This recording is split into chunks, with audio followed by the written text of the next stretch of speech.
Assalamualaikum warahmatullahi wabarakatuh. Salam sejahtera dan salam sehat untuk kita semua. Perkenalkan, nama saya Retno Fitriati dengan NIDN 0304027302 dan NIPTK adalah 253-675-2023-52. Saya merupakan salah satu dosen tetap di Akademi Farmasi Bumi Husada sejak September 2019. Sebagai dosen, saya menjalankan tridharma perguruan tinggi di mana salah satunya adalah pengajaran. Dalam bidang pengajaran, saya mengambil mata kuliah biostatistik dengan bobot 2 SKS dan diberikan kepada mahasiswa semester 5. Dan mata kuliah tersebut termasuk mata kuliah keahlian. Mata kuliah ini terdiri dari 16 kali pertemuan dan setiap pertemuan selama 100 menit. Adapun capaian pembelajaran untuk mata kuliah biostatistik ini adalah memiliki kesadaran dan kemauan untuk melakukan pembelajaran. Sedangkan CPMK-nya adalah mampu menghitung probabilitas, nilai harapan, dan ukuran data yang terpusat. Yang CPMK kedua menjelaskan distribusi normal, distribusi T, distribusi F, dan distribusi K². CPMK ketiga mampu menjelaskan konsep dasar dari regresi linear. Dan CPMK terakhir keempat mampu melakukan uji hipotesis dan analisa varian. Untuk deskripsi mata kuliah biostatistik ini ditujukan untuk memberikan pengetahuan terkait dasar-dasar statistika yang diperlukan dalam tingkat diploma 3 prodi farmasi, yaitu tentang fungsi penyajian, pengolahan data, serta memahami model statistik dalam analisa data. Pemahaman dan pengetahuan bidang ini ditekankan pada penerapan di mahasiswa diploma 3 dengan pemberian tugas individu dan diskusi kelompok. Untuk tugas individu dan diskusi kelompok akan diberikan untuk melatih kemampuan analisa sintesis. Adapun kajian mata kuliah biostatistik adalah pada pertemuan pertama membahas tentang kontrak perkuliahan dan juga membahas tentang cara menghitung probabilitas dan nilai harapan. Pertemuan kedua membahas tentang cara menghitung probabilitas peristiwa relatif terhadap peristiwa-peristiwa lainnya. Pertemuan ketiga membahas tentang cara menghitung median, varian, standar deviasi, sampel, ukuran, dan kemencengan. Pertemuan keempat menjelaskan tentang konsep dasar probabilitas dan sifat distribusi normal. Pertemuan kelima menjelaskan tentang sampel, random, elemen-elemen, dan populasi. Pertemuan keenam menjelaskan tentang distribusi random sampel T. Pertemuan ketujuh menjelaskan tentang distribusi random sampel F, dan pertemuan ke-8 diakhiri dengan ujian tengah semester. Untuk pertemuan 9 menjelaskan tentang teorema distribusi K². Untuk pertemuan 10 menjelaskan tentang regresi linear. Yang pertemuan ke-11 menjelaskan tentang konsep-konsep dasar hipotesis. Pertemuan ke-12 membahas tentang uji hipotesa, dan ke pertemuan ke-13 dilanjutkan dengan masih uji hipotesa. Pertemuan ke-14 menjelaskan tentang analisa varian, dan pertemuan ke-15 membahas tentang cara melakukan analisa varian. Pertemuan ke-16 ditutup dengan ujian akhir semester. Adapun referensi yang saya gunakan, selain itu saya juga menggunakan beberapa jurnal yang berhubungan dengan mata kuliah biostatistika atau mata kuliah yang saya ampu. Untuk menambah wawasan, saya juga mengikuti pelatihan dan BIMTEK yang diselenggarakan oleh berbagai kebijakan pengembangan kesehatan dari Kementerian Kesehatan. Ada pula yang diselenggarakan oleh LLDT, juga diselenggarakan oleh APDFI, dan juga lembaga-lembaga lainnya. Metode pembelajaran yang digunakan dalam mata kuliah ini adalah ceramah, tanya jawab, diskusi, dan praktek. Untuk bobot penilaian kepada mahasiswa ditetapkan bahwa tugas adalah 20%, UTS 30%, UAS adalah 50%. Berikut mata kuliah praktik untuk biostatistika. Siap.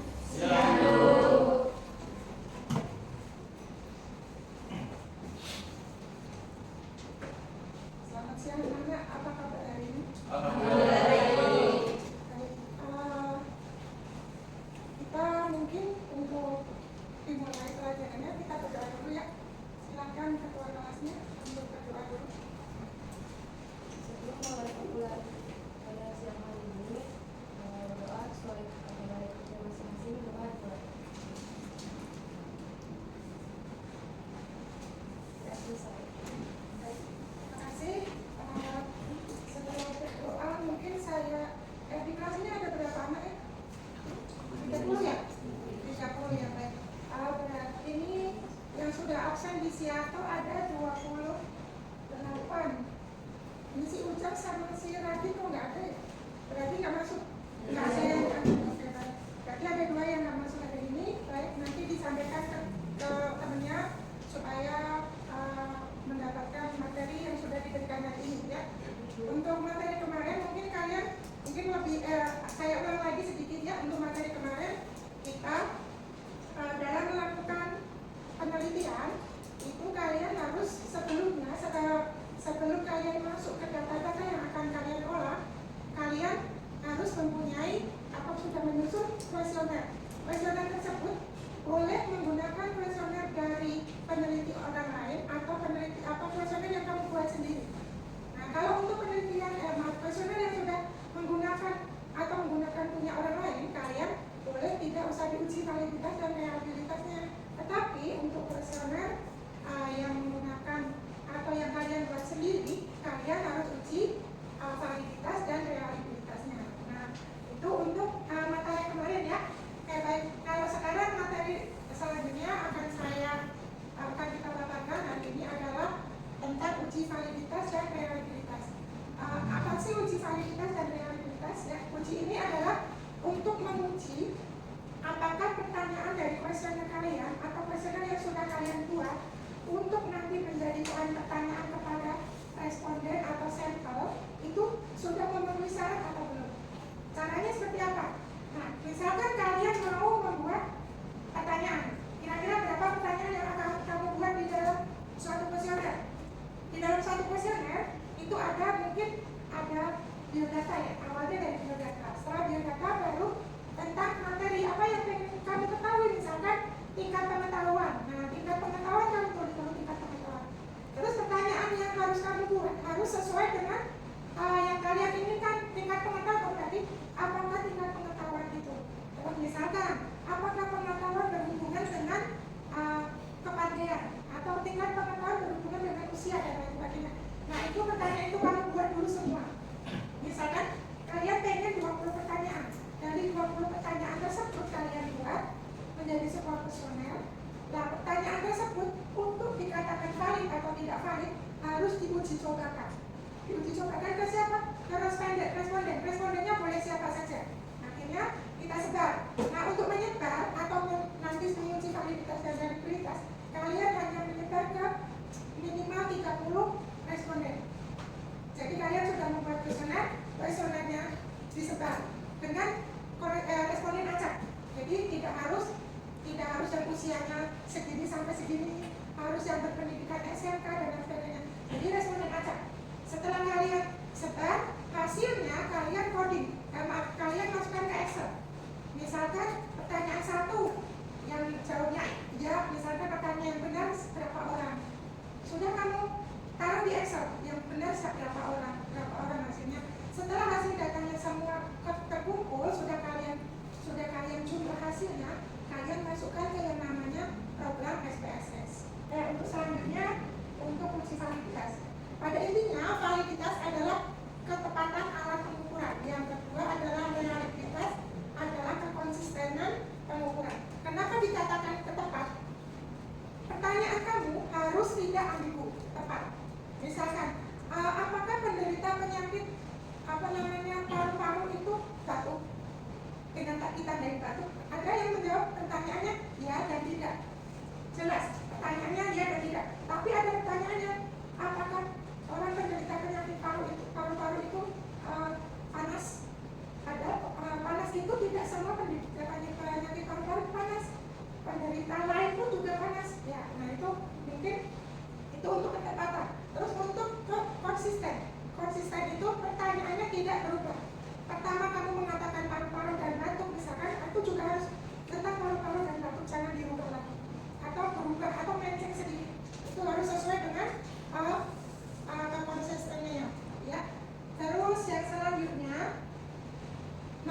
setiap pertanyaan dikatakan valid dan reliable jika. Nah, dari sini gambar di sini kalian bisa lihat, jika nanti hasilnya di kurva kalian pertanyaannya seperti ini bergerombol, itu dinyatakan pertanyaan kalian itu kurang valid. Kenapa? Karena semua bertumpuk di sini. Tapi untuk yang kedua, ini pertanyaan kalian menyebar atau menyebar, berarti sudah diketahui atau semua bisa menjawab dengan pertanyaan kalian, atau orang yang menjawab paham, gitu ya. Kalau ini hampir sama dengan ini, dia hanya di pusatnya saja, tetapi kalian karena pertanyaannya tidak menyebar kemana-mana, tidak menyebar tentang pengetahuan yang paling rendah, atau malah pengetahuan semuanya tinggi semua, ya. Malah pasien atau malah respondennya nggak ngerti apa yang kamu maksudkan, ya. Terus yang kalau ini juga yang tidak benar, pertanyaan seperti ini tidak benar karena tidak menyebar dengan sempurna, gitu ya. Ini untuk ukurannya, dan ini pernyataannya, ya. Ini good precision, walaupun dikatakan ini tapi benar bagus. Ini juga dikatakan ini dikatakan jelek karena di sini tidak semua ada.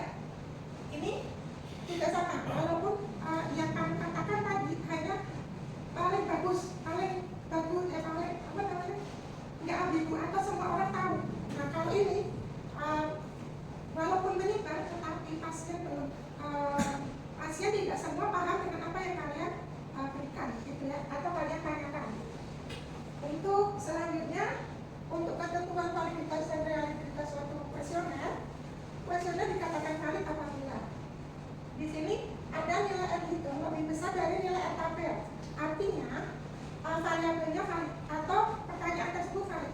Dari mana tahu R hitung dan R tabel? Ini kan ada R hitung, ya.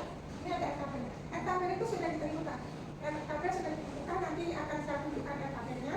Nah, kalau R hitung itu di hasil pengukuran kalian tadi yang sudah masuk ke Excel akan kalian masukkan ke SPSS sehingga nanti akan menghasilkan data. Data R hitung nanti akan ada di tabel yang paling kanan, ya. Nanti kita tunjukkan. Terus lagi, jika kuesioner dinyatakan reliable, itu nilai gelombang alfanya adalah lebih dari 0,6. Ini bisa kamu pegang sampai nanti kalian lihat. Jika reliable berarti nilai gelombang alfanya 0,6. Terus jika gelombang alfa kurang dari 0,6 berarti tidak reliable. Berarti pertanyaan itu perlu dipertahankan atau tidak? Tidak. Berarti pertanyaan itu harus dihilangkan, gitu ya. Terus untuk reliable dan validnya bisa lihat di sini. Bila hitung lebih besar dari tabel artinya variabel valid. Dikatakan di sini nanti hasilnya seperti ini. Hasilnya kalau kalian sudah masukkan SPSS hasilnya seperti ini. Untuk R hitung ada di di kolom di sini. Di sini untuk gelombang alfanya akan terlihat di sini. Terus jika ini dikatakan valid, maka hasil di sini harus lebih besar dari R tabel. Hasil yang di sini harus lebih besar dari R tabel, itu baru dinyatakan valid, ya. Jika kalian harus membandingkan nanti hasil yang di sini itu sesuai dengan R tabel atau tidak. Jika ada yang di bawah R tabel, berarti pertanyaan tersebut tidak valid. Gitu ya. Misalnya ini kan lebih besar semua dari R tabel, ya. Macam di sini. Nah, misalkan R tabelnya, Bu, penentukannya R tabel bagaimana? Nanti R tabel ini kan akan kelihatan. Jika populasinya berapa, R tabelnya berapa, itu ada di R tabel, ya. Itu untuk menentukan R hitungnya dan R tabelnya. Dan terus yang ini tadi valid, ya. Sekarang pertanyaannya dianggap reliable jika alfanya lebih besar dari 0,6. Jika kurang berarti tidak reliable. Di sini tadi dimaknakan gelombang alfa. Nanti kalau kalian masukkan ke SPSS untuk menilai reliabilitasnya akan keluar ini, tabel ini. Jika tabel ini lebih besar dari 0,6 berarti pertanyaan tersebut reliable. Jika tabel ini kurang berarti tidak reliable. Itu, ya. Ini nanti bisa kalian lihat setelah kalian melakukan memasukkan data ke SPSS. Nah, ini namanya data mentah. Data yang tadi saya bilang pakai Excel. Data Excel ini kamu ambil dari data kuesioner. Jika data kuesioner tadi sudah kamu masukkan ke Excel, bisa kamu copy ke SPSS. Jadi di sini ini tampilan SPSS-nya. Nanti kalian bisa copy. Ini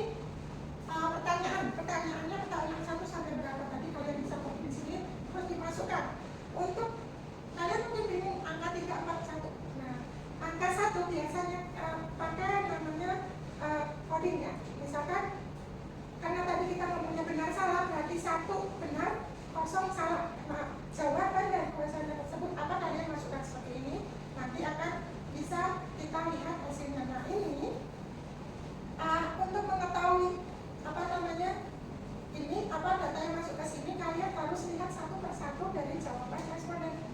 Jawabannya yang pertama apa, boleh di situ, dan lain sebagainya. Nah, untuk selanjutnya, untuk ini tugas ya, tugas untuk kalian nanti supaya bisa dikerjakan. Hasilnya nanti boleh dikirim via email. Nah, jika kalian ada yang untuk penjelasan lebih lanjut, boleh silakan. Ada nggak yang bertanya? Saya ingin bertanya, Ya. caranya kalau kita lihat atau tahu jika R itu lebih besar dari R lain. Untuk melihat kan itu lebih besar dari RKR. Baik, tadi sudah saya jelaskan. Nomor yang besar, pertanyaannya yang harus kalian buat berapa tadi? Minimal 20 ya. Kita mulai berapa pertanyaan? Untuk berapa responden? 30. Minimal responden 30. Nah, untuk melihat minimal responden, kalian bisa lihat di, sebentar ya. Ada lihat tabel di depan. Nah, jika tabel kita ambilnya pakai alfanya yang 0,05. Yang ini ya. Alfa untuk biasanya kita gunakan untuk penelitian kesehatan dipakainya alfanya yang 0,05. Terus DF ini adalah jumlah apa standar deviasi ya. Jadi jumlah responden yang kalian ambil kurangi 2. Misalkan jumlah pasien atau responden yang kalian ambil ada berapa tadi? 30. Masukkanlah di sini 30. Tetapi N-2 berarti 30 kurangi 2. Kenapa dikurangi 2? Karena biasanya ada sampel yang benar-benar salah atau sampel yang pengisiannya nggak benar. Nah, biasanya dikurangi. Nah, untuk tahunnya dari 30, N-2 berarti ada di 28. Untuk mengetahui tabelnya tadi dari yang di sini ya, berarti kan 30 tadi pertanyaannya maaf respondennya, maka N-2 adalah 28. Kalian cari garis yang 0,05 adalah tabelnya 0,361. Berarti semua tadi pertanyaan yang kalian buat tabelnya adalah berapa? 0,361. Semua tabelnya itu. Nah, jika kalian sudah melakukan penelitian tadi, sudah dibuat SPSS-nya, dan hasil yang paling di tengah ya tadi ya, hasil di tengahnya ternyata besarnya lebih dari 0,361, maka dinyatakan valid. Jangan kalian pertanyaan-pertanyaan tersebut. Jika kurang dari ini, berarti pertanyaannya tidak valid, gitu ya. Sudah bisa? Sudah jelas. Apalagi siapa lagi yang belum ada yang bisa tanya lagi? Ya, Saya Bu, bagaimana menentukan tabel berdasarkan besar sampelnya? Oh iya, barusan. Dikatakan besar sampelnya tadi berapa ya? Tadi sudah dikatakan. Misalkan kalian besar sampelnya tadi kan kita bisa bilang 30 ya. Misalkan sekarang saya membuat suatu pertanyaan. Pertanyaan tersebut saya set ke 40 orang. Berarti kalian nanti ngambilnya di RKP berapa? N-2. Berarti kalau 40 berarti 38. Nanti kalian cari yang di sini 38. Nah, jadi melihatnya dari jumlah responden yang kalian sebar dikurangi 2. Ini akan ketemu tabelnya. Nah, itu untuk itu patokan ya. Jadi kalian nanti bisa lihat tabel itu bisa dilihat dari jumlah sampel dikurangi 2. Gitu. Ada lagi?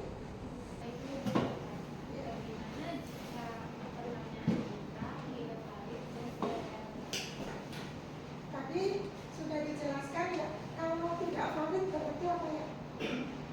Tidak valid berarti RKR lebih kecil dari net hitung ya. Cara melihatnya sudah ya tadi. Setelah kalian masukkan SPSS akan ada yang namanya hasil dari R hitungnya. Setelah R hitung kalian lihat, R hitung itu akan kelihatan di setiap pertanyaan. Pertanyaan 1 R hitungnya berapa, R tabelnya berapa dan seterusnya. R hitungnya berapa itu semua ada. Dari pertanyaan 1 sampai 20 akan kelihatan R-nya. Kalian periksa satu persatu tuh. Jika ada salah satu R hitung lebih kecil dari R tabel, maka pertanyaan itu dinyatakan tidak valid. Itu yang jadi patokannya. Dan setelah tidak valid, kalau pertanyaan itu tidak valid, pertanyaan itu perlu dihapus. Tidak perlu kalian perbaiki lagi. Nah, kalau kalian perbaiki lagi, kalian kan harus survei lagi ke orang lain. Iya nggak sih? Kalau kamu harus survei lagi, kalau lebih baik kalau pertanyaan seperti itu yang Nah, setelah kelihatan tidak valid, kalian harus lihat juga apakah dia reliable atau tidak. Kalau reliable itu dihitung dari semua pertanyaan. Kalau sudah pertanyaannya ada yang valid, berarti biasanya reliable. Tapi jika ada yang tidak valid, maka yang tidak valid tersebut kalian periksa satu persatu. Kalau tidak valid, dia di drop itu pertanyaan, hilangin aja. Nah, supaya tidak mengganggu yang lain. Bu, nanti pertanyaannya mungkin kalian bisa bertanya. Bu, dan nanti pertanyaannya nggak cuma 20 kalau dihilangin, ya nggak apa-apa. Kan pertanyaan tersebut yang valid aja yang kalian pilih. Nah, terus mungkin kalian juga ada, misalkan dari 20 pertanyaan itu ada 2 yang tidak valid, berarti 2 itu kan kamu hilangin ya, dihilangin. Nah, setelah kamu hilangin, kan pertanyaannya tinggal 8 ya. Nah, pertanyaan tinggal 8 gimana? 18 ya kan? Dari 20 kurang 2 berarti tinggal 18. Nah, Bu, nanti saya menilainya gimana, Bu? Nilainya dia. Nah, untuk mengetahui misalkan tingkat pengetahuan sudah ditentukan misalkan ya. Ditentukan pengetahuan misalkan saya tulis dulu ya.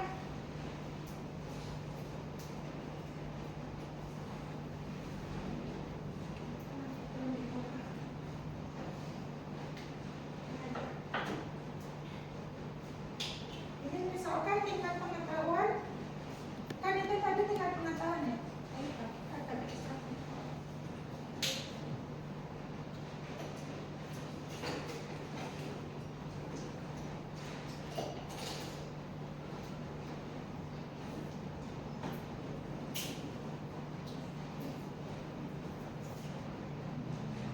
Ini kita satu itu aja ya. Pilih satu sampel, misalkan tingkat pengetahuan. Dari tingkat pengetahuan,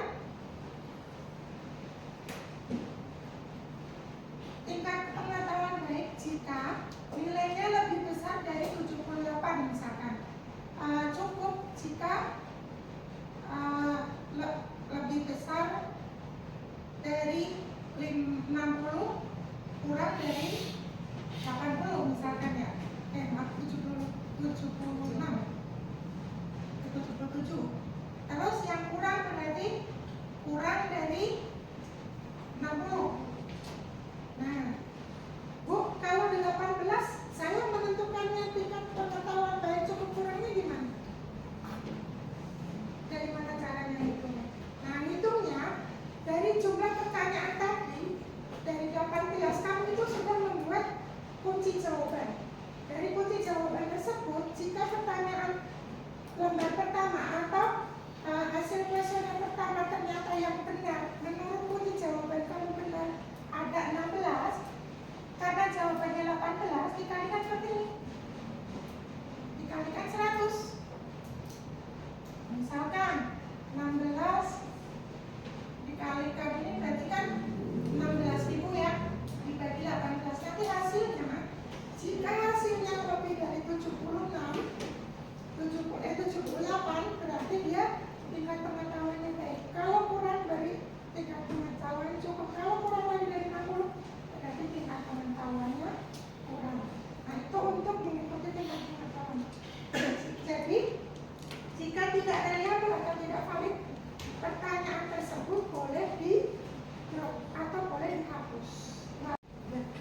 Baik, misalkan kita ya, kadang-kadang kita mau lihat tingkat pengetahuan dari 18 pertanyaan yang sudah kamu hasilkan itu, kalian hanya satu lembar ini, ketika kalian ambil satu lembar, pertanyaan pertama benar, berarti kamu kasih coding 1, dan tadi benar 1 ya.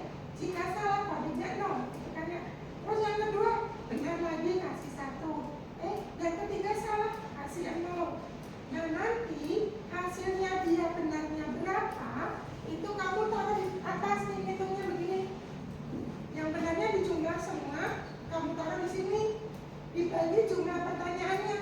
Jumlah pertanyaannya berapa dikalikan 100, nanti hasilnya akan ketahuan dengan angka ini. Kenapa